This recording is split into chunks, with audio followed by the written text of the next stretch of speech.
Y hablamos ahora de un asunto muy interesante y diría que bastante desconocido. Gregorio, muy buenas noches.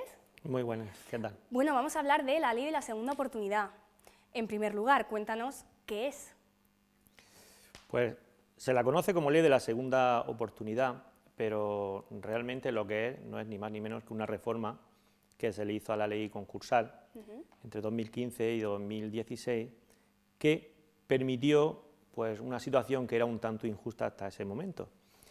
Y es que según la ley concursal podían acceder al procedimiento tanto empresas como personas físicas, particulares. Pero había una diferencia: si una empresa se liquidaba concursalmente, Sí.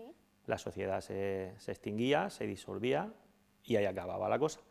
Pero las personas físicas, las personas naturales, liquidaban su patrimonio, se pagaban las deudas hasta donde alcanzara, pero lo que quedaba ahora pendiente de pagar seguía subsistiendo. O sea, realmente pues de poco les servía. Entonces, esta ley lo que supuso fue un cambio radical, y es que permitió, cumpliendo una serie de requisitos, el que los particulares, el que los ciudadanos pudiesen llegar a quedarse limpios de deudas, lo que se llama la exoneración, el beneficio de la exoneración del pasivo no satisfecho. Inició su andadura esta nueva ley, conocida como Ley de la Segunda Oportunidad, que realmente era, como digo, una reforma de la ley concursal, durante unos años. Se estableció una diferencia: las personas físicas e empresarios tramitaban sus procedimientos en el juzgado de lo mercantil, que son especialistas en este tipo de asuntos y funciona muy bien, mientras que las personas naturales no empresarios iban a los juzgados de primera instancia. Los juzgados de primera instancia están pensados para otra cosa, entonces pues había ciertas dificultades de tramitación pues, que han hecho que los procedimientos se alarguen mucho en el tiempo. En el año 2022 se vuelve a reformar la ley y se establece unos cambios en el mecanismo pues, que lo han agilizado bastante y que han hecho pues, que tenga bastantes ventajas. Para empezar, todos los procedimientos ahora se tramitan en el juzgado de lo mercantil, que es la jurisdicción especializada en este tipo de asuntos, y pues se tramitan con fluidez y con eficacia. Y han igualado tanto a las personas naturales, empresarios o no empresarios. O sea, lo que se trata es de una persona física, una persona natural que tenga deudas. ¿Quién puede tener acceso a este procedimiento? Entiendo que entonces desde esas reformas pues esta ley ha mejorado, ¿no? con esas ventajas a las que antes no podíamos acceder y ahora sí.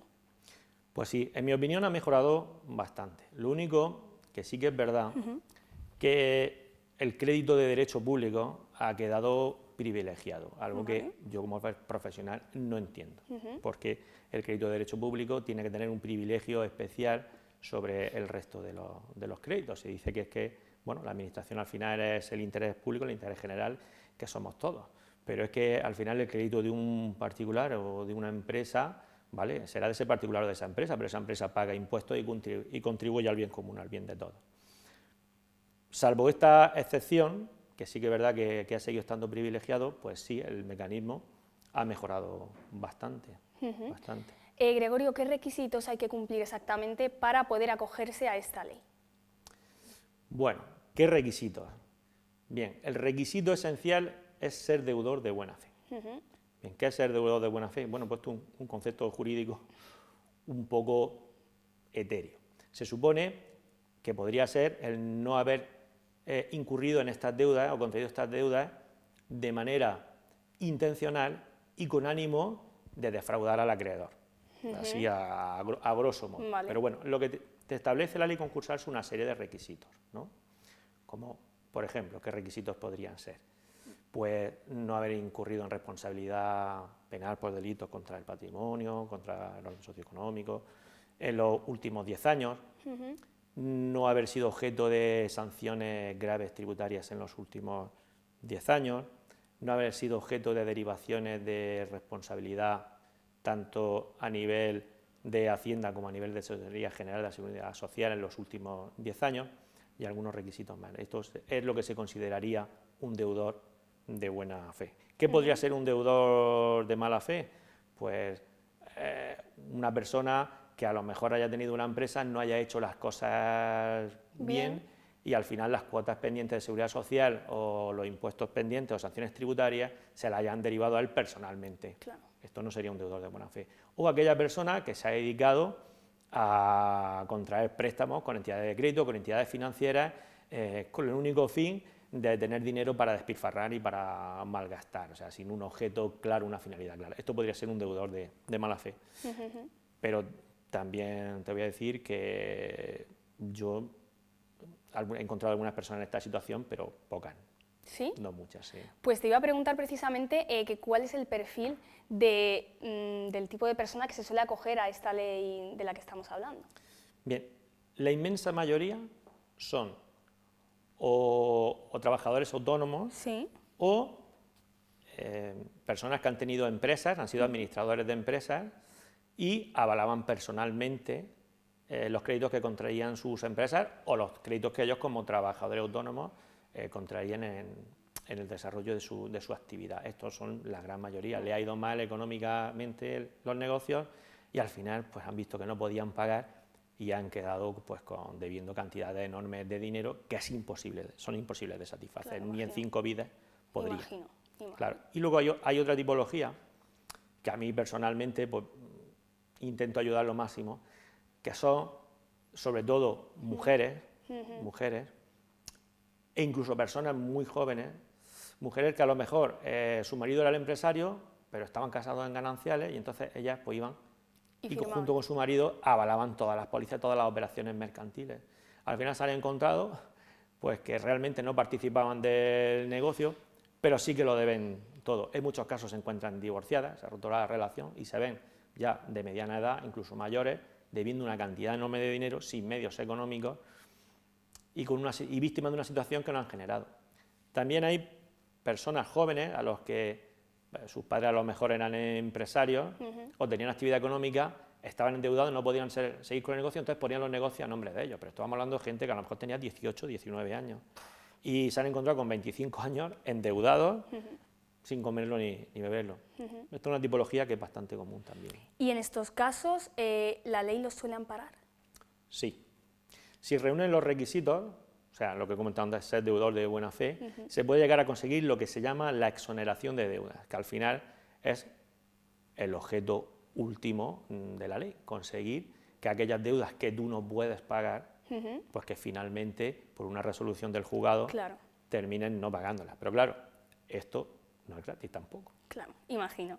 Gregorio, vamos a hablar, si te parece, del proceso. ¿Qué hay que hacer para presentar la solicitud? Lo primero que hay que buscar es un profesional, Vale. un abogado de tu confianza, en quien confíes y que te estudie el procedimiento. Normalmente, pues lo primero que se hace es pues, mirar la relación de acreedores, de deudas, que es importantísimo, saber a quién se le debe, ¿vale?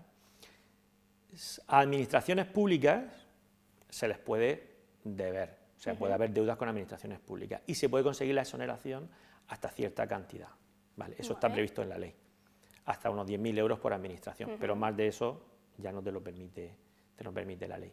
Una vez que se sabe a quién se debe, bueno, pues entonces hay que ver si eres deudor de buena fe, ¿no? Claro. Cómo has contraído esas deudas, si tienes antecedentes penales, todo eso. Y luego otra cosa muy importante también es los bienes que tienes, porque claro, la ley te permite quitarte las deudas, pero esto no es gratis. O sea, si tú tienes bienes, se supone que debes de liquidar esos bienes para pagar esas deudas. Aunque la mayor preocupación, claro, de los deudores siempre es su casa. ¿Qué pasa con mi casa? Bien, pues está previsto en la ley el poder conseguir la exoneración de deudas conservando tu casa bajo determinadas circunstancias. Pero el resto de bienes deberías de entregarlos, ¿no? Claro.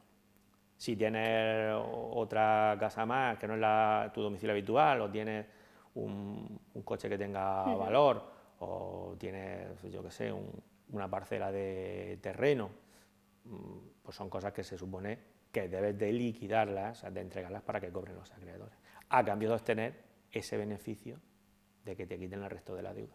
Claro, es que precisamente, Gregorio, al hilo de lo que estás contando, hace unos meses salió a la luz el caso de una mujer mayor que justo le pasaba lo que has comentado, que su marido era empresario, ella pues firmaba donde él le decía, ¿no? O sea, la estafó y entonces llevaba como muchísimos años intentando pues dar prueba de que ella realmente lo hizo sin tener ni idea, pero claro, decía que era muy complicado. ¿Ese proceso realmente es complicado o es fácil demostrar, oye, mira, yo es que firmé, pero no he obtenido ningún tipo de beneficio de ninguna de las empresas, por ejemplo, en este caso del marido? Demostrar eso. No conozco el caso, pero es probable que el marido tuviese un poder de ella, Claro. un poder notarial para poder actuar en nombre de ella, porque es la única manera realmente de que el marido haya podido ir contrayendo deudas sin que ella tuviese conocimiento. Claro. Porque de otra manera, si tú tienes que firmar una póliza bancaria o tienes que firmar una hipoteca, tú tienes que ir a firmar delante del notario, o si son una deuda antigua, del corredor de comercio, o sea que eso había una fe pública y ella sabría si había ido o no habría ido a la notaría. Ahora, si él tenía un poder de ella para poder firmar y contraer deuda, eso es otra cosa. Claro. Sí que hubiera sido posible que él hubiera utilizado ese poder sin que ella lo supiese. Todo este proceso, Gregorio, suele ser farragoso. ¿Cuántos años se suele tardar, más o menos, en ver resultados? Farragoso. Vamos a ver, estamos hablando de un procedimiento judicial, ¿no? Desde que el mismo momento en el que hay que buscar un abogado y un procurador e ir al juzgado, fácil no es, desde luego. Yo creo que la mayor dificultad está en la preparación del procedimiento, en ver si se tiene derecho y si se puede acceder o no se puede acceder. Eso yo creo que es lo más importante. O sea, lo que no podemos tampoco es aventurarnos a meter a la gente en el juzgado sin saber ciertamente si hay posibilidades o no hay posibilidades de obtener la exoneración. Yo siempre me centro mucho en el estudio previo. Una vez que el tema lo tengo claro, pues preparar una demanda y aportar las pruebas oportunas. O sea, hay que reflejar a quién se le debe y qué se debe, y luego los bienes que tiene, el valor que tienen, y entonces pues presentar la petición al juzgado de lo mercantil, y allí es donde se tramita. Si llega el caso, pues te pueden nombrar un administrador concursal, que es quien se va a encargar pues, de realizar la liquidación de los bienes, de pagar a los acreedores. Pero si tus bienes carecen de valor o no tienes bienes, entrarías dentro de lo que se llama la modalidad del concurso sin masa, que en ese caso se le dice al juzgado, oiga usted, este señor debe tanto, pero o no tiene bienes, o tiene bienes de escaso valor, o los bienes que tienen hipotecas encima, con lo cual nada ganamos con realizarlos porque primero se paga la hipoteca, ¿no? Claro. Se dice que las cargas son superiores al valor del bien. En ese caso, si eso es así, el juzgado hace unas publicaciones y si nadie opone nada, ni nadie pide que se nombre administrador concursal, pues entonces te da trámite para pedir la exoneración de deudas, la pides, acreditas que cumple los requisitos para ser deudor de buena fe, y si el juez lo estima que concurren, te da la exoneración de deudas. ¿Qué puede tardar el procedimiento? Pues ahora mismo... Depende. Ahora mismo pues están tardando, a lo mejor, no están tardando mucho, van bien de plazo, a lo mejor unos 4 meses, 3 meses. Ah, bueno. Sí, una media, incluso a veces menos, a veces un poco más, pues ya todo depende de la carga de trabajo de ese juzgado, del funcionario que lo lleve, si tiene mayor o menor experiencia, en fin, de todas esas circunstancias. Sí. Claro.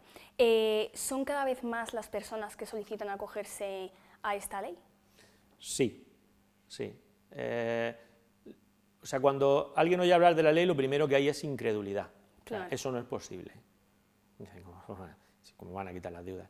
Pero poco a poco se va teniendo conocimiento, mayor conocimiento de la ley y mayor cantidad de personas se acoge. Yo estoy tramitando procedimientos de este tipo desde 2016, desde que se fue viable y claro, ahora es más sencillo hacerlo que antes, ¿no? Y claro. Pues, mayor número de personas tienen acceso a esos procedimientos, claro. Pues Gregorio, todas esas personas que puedan encontrarse en una situación similar pueden contar con vosotros. Recuérdanos cómo pueden ponerse en contacto con vosotros para que podáis ayudarles.